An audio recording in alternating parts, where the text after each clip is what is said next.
सभी बच्चों को नमस्कार। आज अपन मानव भूगोल के मूल सिद्धांत का जो दूसरा अध्याय है, विश्व जनसंख्या घनत्व एवं वृद्धि, इसके ऊपर चर्चा करेंगे। अध्याय नंबर 2, 3, 4 ये कुल मिला के बोर्ड की परीक्षा में इनका जो वेटेज है वो कितने अंक का रहेगा? 8 अंक का रहेगा। तो इन 8 अंकों में जो पहला अध्याय है विश्व जनसंख्या घनत्व एवं वृद्धि, यहाँ जो महत्वपूर्ण शब्दावली है वो बहुत ही काम आएगी आगे वाले चैप्टरों में। तो थोड़ा इनको डिटेल से देखते हैं। पाठ के परिचय के रूप में अगर अपन देखें तो किसी भी देश या प्रदेश की जो वास्तविक पूंजी है वो वहाँ के निवासी हैं, वहाँ की स्त्री और पुरुषों की संख्या है। क्योंकि किसी भी प्रदेश की जो ताकत है, किसी भी प्रदेश की जो शक्ति है वो उस प्रदेश में निवासित करने वाले व्यक्तियों के अंदर निहित होती है। किसी भी प्रदेश की जो वास्तविक संसाधन है वो भी वहाँ के निवासियों को ही माना जाता है, क्योंकि ये निवासी ही प्रकृति के अन्य संसाधनों का प्रयोग प्रकृति के भौतिक नियमों को समझकर करते हैं। किसी भी प्रदेश में निवास करने वाली जो जनसंख्या है वो ही उसी प्रदेश की वास्तविक पहचान का क्या बनती है? स्रोत, कि उनका सामाजिक स्तर कैसा है, उनका आर्थिक स्तर कैसा है। ये सारी बातें किसी भी प्रदेश में निवास करने वाले निवासियों की संख्या पर ही निर्भर करती है। अतः किसी भी प्रदेश की संपूर्ण परिचय करने से पहले हमें उस प्रदेश में निवासित लोगों के बारे में जानना आवश्यक है कि उनका वितरण कैसा है, घनत्व कैसा है या उनकी संख्या कैसी है। जैसे शब्दावली से हमें पता चल रहा है कि जनसंख्या का मतलब होता है जन यानी निवासी लोगों की संख्या। अगर अपन थोड़ा सा कक्षा 11 के अध्याय के ऊपर फोकस करें तो पूरे पृथ्वी पटल के ऊपर अगर अपन देखें तो 29% स्थल भूभाग है, जबकि लगभग 71% जल मंडल है। ये जो स्थल भूभाग है इसका फैलाव 7 महाद्वीपों में है, जबकि ये जो जल मंडल है इसका फैलाव 5 महासागरों में है। इसका परिचय हमने कक्षा 11 में किया था। महाद्वीपों के ऊपर अगर चर्चा करें तो जनसंख्या को आधार अगर बनाए या फिर क्षेत्रफल को आधार बनाए तो थोड़ा सा इनका क्रम हमें याद रखना है, ताकि आगे पाठ की जो परिचर्चा है उसमें ये बिंदु महत्वपूर्ण हो सके। तो इन 7 महाद्वीपों में अगर देखें तो क्षेत्रफल में सबसे बड़ा जो महाद्वीप है वो कौन सा है? एशिया। एशिया के बाद दूसरे नंबर पे सबसे बड़ा महाद्वीप है अफ्रीका, तीसरे नंबर पे है उत्तरी अमेरिका, चौथे नंबर पे है दक्षिणी अमेरिका, 5वें नंबर पे जो है अंटार्कटिक महाद्वीप, 6ठे नंबर पे यूरोप और 7वें नंबर पे ओशिनिया महाद्वीप आता है। जब चैप्टर को अपन आगे देखेंगे तो ओशिनिया के बारे में देखेंगे कि ओशिनिया महाद्वीप में कुल मिला के लगभग 22 देश आते हैं इसमें। तो मुख्य भूमि के ऊपर फैला हुआ देश कौन सा है? ऑस्ट्रेलिया। साथ में और द्वीप समूह है, फिजी है, न्यूजीलैंड है, माइक्रोनेशिया है, पोलिनेशिया है। तो ये जो बहुत सारे द्वीप है मिलकर कौन सा महाद्वीप बनाते हैं? ओशिनिया। यहाँ से थोड़ा सा हमें एक सवाल याद रखना है कि क्षेत्रफल में सबसे बड़ा महाद्वीप कौन सा है? 11वीं कक्षा का इंपॉर्टेंट सवाल है। कौन सा है? एशिया। जबकि क्षेत्रफल में सबसे छोटा महाद्वीप कौन सा है? ओशिनिया। थोड़ा सा अगर महाद्वीपों की जनसंख्या के ऊपर फोकस करें कि कौन से महाद्वीप में ज्यादा लोग निवास करते हैं या कौन से महाद्वीप में जनसंख्या का दबाव जो है वो ज्यादा है, तो अपन देखें कि जनसंख्या के दबाव या जनसंख्या के क्रम में सबसे बड़ा जो महाद्वीप है वो है एशिया। दूसरे नंबर का जो महाद्वीप है अफ्रीका, तीसरे नंबर का महाद्वीप है यूरोप, चौथे नंबर पे उत्तरी अमेरिका, 5वें नंबर पे दक्षिणी अमेरिका और 6ठे नंबर पे आता है ऑस्ट्रेलिया। तो ये जनसंख्या का घटता हुआ क्रम है, विभिन्न महाद्वीपों में जनसंख्या का घटता हुआ क्रम। तो ये थोड़ा सा पाठ परिचर्चा में हमें इन चीजों की जानकारी आवश्यक है। तो यहाँ से 2 सवाल अपन देख लेते हैं। पहला तो क्षेत्रफल में भी बड़ा महाद्वीप कौन सा है? एशिया। और जनसंख्या में भी बड़ा महाद्वीप कौन सा है? एशिया। जबकि क्षेत्रफल और जनसंख्या के आधार पर छोटे महाद्वीप देखें तो छोटों में दोनों में भी नाम किसका आता है? ऑस्ट्रेलिया का। जनसंख्या में हमने एक 7वें महाद्वीप को हटा दिया है जो अंटार्कटिका महाद्वीप है। तो हमें थोड़ा सा जानना होगा कि अंटार्कटिका महाद्वीप के अनेक नाम हैं। इसको निर्जन महाद्वीप भी बोलते हैं, इसको श्वेत महाद्वीप बोलते हैं बर्फ के जमा होने के कारण। विज्ञान को समर्पित महाद्वीप भी इसको बोला जाता है क्योंकि यहाँ अनेक देशों ने अपनी शोधशालाएं स्थापित की हैं। भारत ने भी इस महाद्वीप पर अपनी 3 शोधशालाएं स्थापित की हैं। साथ में इसको गतिशील महाद्वीपों की संज्ञा भी दी है, क्योंकि लगातार बर्फ है वो एक स्थान से दूसरे स्थान पर गतिशील होती है। तो ये माने अंटार्कटिका का जिक्र हमने इसमें क्यों नहीं किया, क्योंकि अंटार्कटिका जो है वो जलशून्य क्या है, महाद्वीप है। तो इस परिचर्चा में हमें दो ही सवाल देखने, थोड़ा सा ये क्षेत्रफल का क्रम देखेंगे महाद्वीपों में, ये जनसंख्या का क्रम देखेंगे कि दबाव सबसे ज्यादा कौन से महाद्वीपों में, एशिया। जब हम पाठ की परिचर्चा करेंगे तो हमें ज्ञात होगा कि एशिया और यूरोप दोनों को सम्मिलित रूप से कौन से महाद्वीप की संज्ञा दी जाती है, यूरेशिया। और यहाँ लगभग पूरे विश्व की लगभग 60% से भी अधिक जनसंख्या निवास करती है। तो अपन ये माने ये दोनों महाद्वीप सघन बसे हुए हैं, या ये माने जब भी अब जनसंख्या से संबंधित सवाल हमसे पूछे जाएंगे तो ज्यादा दबाव वाले महाद्वीपों और उनके देशों का ही अपन जिक्र करेंगे, जैसे एशिया है, यूरोप है, अफ्रीका है, उत्तरी अमेरिका। जब अपन पाठ की परिचर्चा करेंगे तो लोगों का जो संख्या का फैलाव है या एक है जनसंख्या जो वृद्धि है वो विकासशील देशों की क्या होती है, ज्यादा विकसित देशों की बजाय। तो ये जो अफ्रीका महाद्वीप हुई, यहाँ से संबंधित एक सवाल भी अपन देखेंगे कि जनसंख्या वृद्धि सबसे ज्यादा कौन से महाद्वीप की रहेगी, जनसंख्या वृद्धि दर सबसे ज्यादा कौन से महाद्वीप की है, अफ्रीका, क्योंकि ये महाद्वीप सबसे पिछड़ा हुआ महाद्वीप है या विकासशील की श्रेणी में आता है। हमारे पाठ का जो पहला बिंदु है अपन चर्चा कर रहे हैं वो है विश्व में जनसंख्या का वितरण, यानी किसी भी प्रदेश में लोगों का फैलाव कैसा है या लोगों की जनसंख्या का जो बनावट है वो कैसी है। तो यहाँ पर थोड़ा सा शॉर्टली अगर अपन देखें कि विश्व की जनसंख्या का मतलब हमने समझ लिया वहाँ निवासित व्यक्ति है। और अगर अपन आधारित बात देखें 21वीं सदी तक आते आते बहुत सारे लंबे दौर से जनसंख्या गुजरी है। 21वीं सदी तक पहुंचते पहुंचते पूरे विश्व पटल की जो जनसंख्या लगभग 600 करोड़ से भी क्या हो गई है, ज्यादा। विश्व की जनसंख्या को अपन दो बिंदु के आधार पर देखेंगे, एक तो उसका वितरण और दूसरा घनत्व। वितरण और घनत्व शब्दावली दोनों एक दूसरे से अलग है, दोनों का मतलब एक दूसरे से अलग है, लेकिन दोनों ही शब्द अपने आप में एक दूसरे से जुड़े हुए हैं। अपन किसी भी प्रदेश को ले लें, उस प्रदेश में या भूपृष्ठ पर लोगों का फैलाव कैसा है, वो एक जगह केंद्रित है या समान रूप से फैले हुए, तो उस बिंदु को अपन शामिल करेंगे विश्व की जनसंख्या के वितरण में। तो शाब्दिक अर्थ जनसंख्या वितरण का है, भूपृष्ठ पर जनसंख्या का फैलाव। जबकि घनत्व का मतलब होता है भूपृष्ठ पर जनसंख्या का जमाव या फिर दबाव, यानी इकाई क्षेत्रफल पर कितने लोग निवास करते हैं। इस शब्दावली को अपन घनत्व में पढ़ते हैं। हालांकि ये दोनों शब्द एक दूसरे से संबंधित हैं, यानी भूपृष्ठ पर फैलाव जो है वो वितरण है, जबकि भूपृष्ठ पर दबाव जो है वो क्या है, घनत्व है। अब थोड़ा जब अपन आगे इसका डिटेल से अध्ययन करेंगे तो पता चलेगा कि पूरी भूपृष्ठ की भौगोलिक दशाएं अलग अलग हैं और मनुष्य उन क्षेत्रों में निवासित होना पसंद करता है जहां मनुष्य के निवास के लिए अनुकूलित क्या होती हैं, परिस्थितियां होती हैं। तो अनुकूलित परिस्थितियां भिन्न भिन्न होने के कारण व्यक्तियों के निवास भी क्या होते हैं, अलग अलग। तो पूरे विश्व पटल पर जनसंख्या का वितरण बोलो क्या होता है, असमान।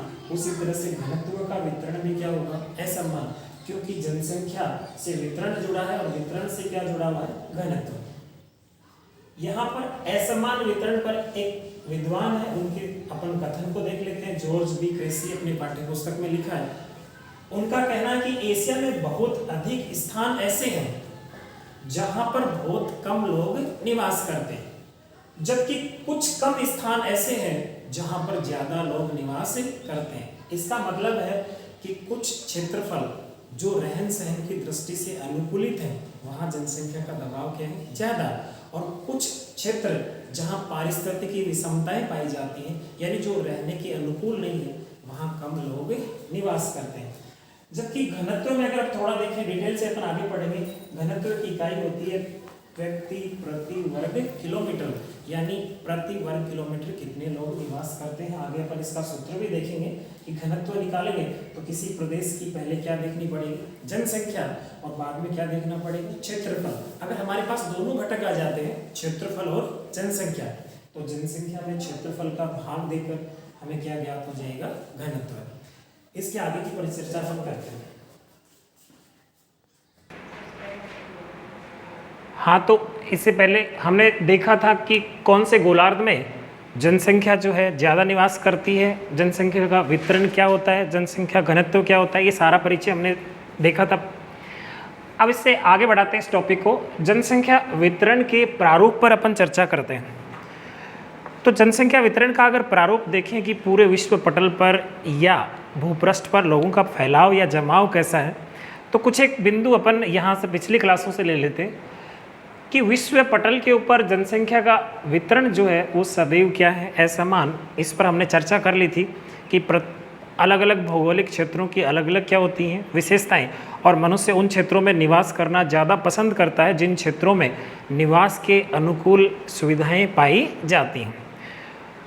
अगर अपन देखें तो लगभग 90% जनसंख्या जो है वो विश्व पटल के केवल कितने भूपृष्ठ पर है, 10%, जो इस बात को बता रहा है कि ये जो 10% भूभाग है जो मानव के आवास के अनुकूलित है, यहाँ जनसंख्या का दबाव क्या है, ज़्यादा है। जबकि अगला बिंदु कह रहा है कि जनसंख्या कितनी बची, केवल 10%, और क्षेत्रफल कितना बचा, 90%। तो 10% जनसंख्या शेष 90% क्षेत्रफल पर है, और वो 90% क्षेत्रफल रहने के अनुकूल नहीं है। तो अपन कह सकते हैं वहाँ विषम क्या है, परिस्थितियाँ वाले क्षेत्र हैं, उबड़ खाबड़ है, पहाड़ी क्षेत्र हैं, या दुर्गम स्थान है, या ये कह दें मरुस्थल है, जहाँ जीवन यापन की जो अनुकूल दशाएं हैं नहीं पाई जाती। थोड़ा सा अगर जनसंख्या के आंकड़ों पर देखिए, हालांकि इस चैप्टर से इनका संबंध कम है, कि 2001 का आंकड़ा देखिए तो लगभग विश्व पटल पर जनसंख्या कितनी थी, 613.7 करोड़। 2011 में बढ़कर ये कितनी हो गई, 714 करोड़। और 2018 के आंकड़ों पर अगर नज़र डालें तो लगभग हम 760 करोड़ के पार पहुँच चुके हैं। और इतनी जनसंख्या पहुँचने में बहुत सारी शताब्दियों का समय लगा। इसकी परिचर्चा अपन आगे करेंगे। थोड़ा सा अपन, हमारा टॉपिक था जनसंख्या का वितरण, तो थोड़ा सा गोलार्ध के आधार पर अगर वितरण देखें तो अपन देखेंगे कि भूमध्य रेखा के ऊपर वाले क्षेत्र को क्या बोलेंगे, उत्तरी गोलार्ध, जबकि भूमध्य रेखा के नीचे वाले भूभाग को क्या कहते हैं, दक्षिणी गोलार्ध। हमने 11वीं क्लास में पढ़ा था कि उत्तरी गोलार्ध जो है उसको क्या कहते हैं, स्थलीय गोलार्ध, जबकि दक्षिणी गोलार्ध को क्या बोलते हैं, जलीय गोलार्ध। तो मानव के रहने के अनुकूलित जो गोलार्ध है वो कौन सा हुआ, स्थलीय गोलार्ध। तो अपन ये कह सकते हैं कि लगभग 85% जनसंख्या वो अकेले कौन से गोलार्ध में है, उत्तरी गोलार्ध में है, जबकि शेष 15% जनसंख्या कौन से गोलार्ध में है, दक्षिणी गोलार्ध में। तो यहाँ से हमें एक जानकारी मिली है कि भूमध्य रेखा के नीचे वाले जो महाद्वीप है, नीचे वाले भूमध्य रेखा के नीचे वाले महाद्वीप कौन कौन से हैं, दक्षिणी अमेरिका है, अफ्रीका है, उधर अपन क्या ले लें, ऑस्ट्रेलिया ले लें। तो ये जो महाद्वीप है यहाँ पर जनसंख्या का जो फैलाव है उत्तरी गोलार्ध की तुलना में क्या मिलेगा, कम। तो उत्तरी गोलार्ध में कौन कौन से आ जाएंगे, उत्तरी अमेरिका है, यूरोप है और एशिया है। यानी यूरेशिया के अंदर जनसंख्या का जो फैलाव है, जनसंख्या का जमाव जो है वो क्या मिलेगा, ज़्यादा। थोड़ा सा अपन यूरेशिया की बात करें, यूरेशिया 2 महाद्वीपों को सम्मिलित रूप से बोला जाएगा, बोलो यूरोप प्लस एशिया। तो पूरे विश्व की 3/4 जनसंख्या यहाँ निवास करती है। और अगर इन दोनों महाद्वीपों की बात करें तो अकेला एशिया ही ऐसा महाद्वीप है जहाँ लगभग कितनी % जनसंख्या पाई जाती है, 60% जनसंख्या। तो थोड़ा परिचय के अंदर ये सारी बातें आ जाएंगी। अगर अक्षांशीय फैलाव देखें तो थोड़ा 11वीं क्लास की बातें याद रख लें। भूमध्य रेखा के ऊपर जो है वो शीतोष्ण क्षेत्रफल कटिबंध आता है, और शीतोष्ण कटिबंध जो है वो मानव के आवास के क्या होता है, अनुकूलित। उष्ण की बजाय शीतोष्ण कटिबंधीय क्षेत्रों में मानव ज़्यादा रहना क्या करते हैं, पसंद। तो अपन अगर देखें केवल उत्तरी गोलार्ध में, तो उत्तरी गोलार्ध में कितने डिग्री अक्षांश देखें, 20 डिग्री, और ऊपर देखें कितनी, 60। तो इन दोनों अक्षांशों के बीच सर्वाधिक जनसंख्या का क्या मिलेगा, फैलाव। तो अगर अपन अक्षांशीय विस्तार देखें तो थोड़ा सा ध्यान में रख लेना कि लगभग विश्व की 80% जनसंख्या कौन से गोलार्ध में, उत्तरी गोलार्ध में, और कितनी अक्षांशों के बीच है, 20 से 60। आपको पता है कर्क रेखा और मकर रेखा के ऊपर वाला जो इलाका है वो कौन से क्षेत्रफल में आता है, शीत कटिबंध में।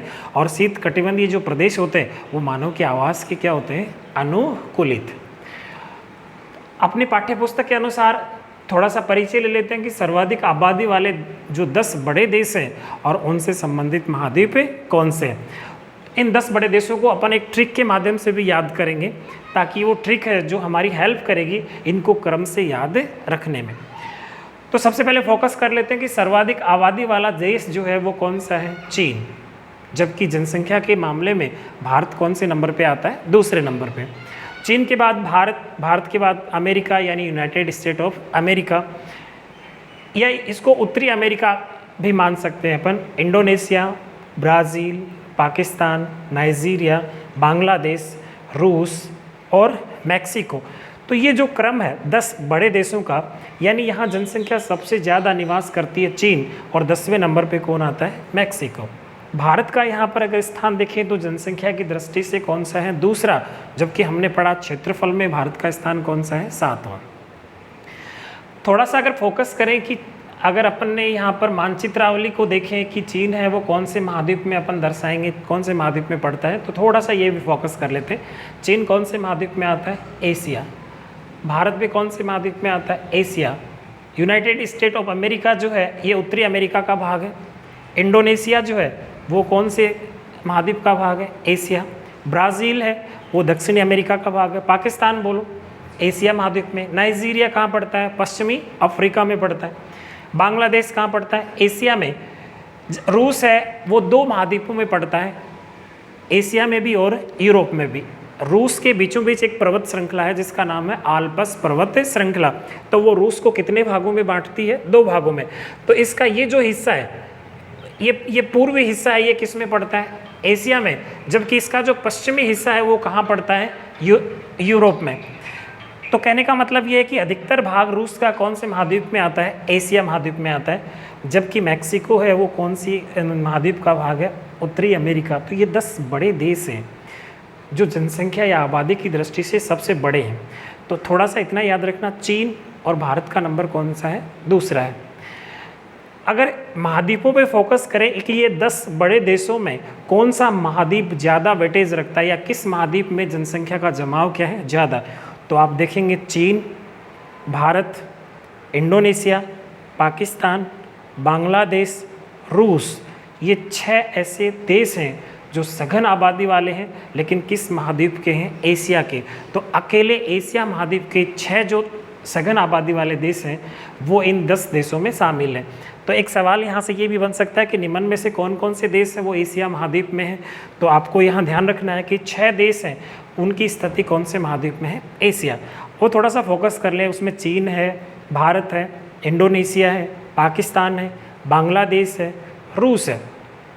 इनको याद करने का थोड़ा सा अगर तरीका बनाएं तो एक अमेरिका की खुफिया एजेंसी है CIA, ऐसे ही भारत की एक खुफिया एजेंसी है इंटेलिजेंस ब्यूरो यानी IB। थोड़े दिन पहले आपने समाचार पत्रिकाओं में सुना था कि एक बैंक में घोटाला हुआ था। वो बैंक कौन सा था? PNB, Punjab national bank. और पंजाब नेशनल बैंक में घोटाला करने के लिए जो जिम्मेदार व्यक्ति था वो आपने समाचारों में सुना था अर्नब मोदी। अब देखो ये थोड़ा सा अपन उस ट्रिक से थोड़ा इसको अगर जोड़ें तो ये याद हो जाएगा कि ये दोनों एजेंसियों को है ना पीछे लगाया गया किस घोटाले की जांच के लिए? PNB के लिए। और इन पीछे लगाने का उद्देश्य क्या है कि कहीं से भी अर्नब मोदी को या उन रुपयों को वापस लेकर आओ। तो थोड़ा सा इजी वे में ये याद हो जाएगा कि CIA अमेरिका की क्या है? एजेंसी है। IB किसकी एजेंसी है? भारत की। दोनों एजेंसियां जांच कर रही हैं किसकी? PNB बैंक के घोटाले की। और इनका उद्देश्य क्या है कि रुपए जो है उनको मंगवाओ। तो थोड़ा सा याद हो जाएगा। अब यहाँ पर आप I देख रहे हैं तो पहले I का मतलब क्या है? इंडिया, और दूसरे I का मतलब क्या है? इंडोनेशिया। B यहाँ पर 2 आ रहे हैं, एक होती है ब्राज़ील और एक होता है बांग्लादेश। तो आपको पता है पाकिस्तान के बाद कौन बना था? बांग्लादेश। तो बांग्लादेश हमेशा पाकिस्तान के बाद आएगा, जबकि ब्राज़ील पाकिस्तान से पहले आएगा। तो ये जो हमने देखे सर्वाधिक आबादी वाले 10 बड़े देश, उसमें चीन, Bharat, USA, Indonesia, Brazil, Pakistan, Nigeria, Bangladesh, रूस और मैक्सिको, इनमें से 6 देश जो हैं उनकी स्थिति कौन से महाद्वीप में है? एशिया में। इसके आगे देखते हैं।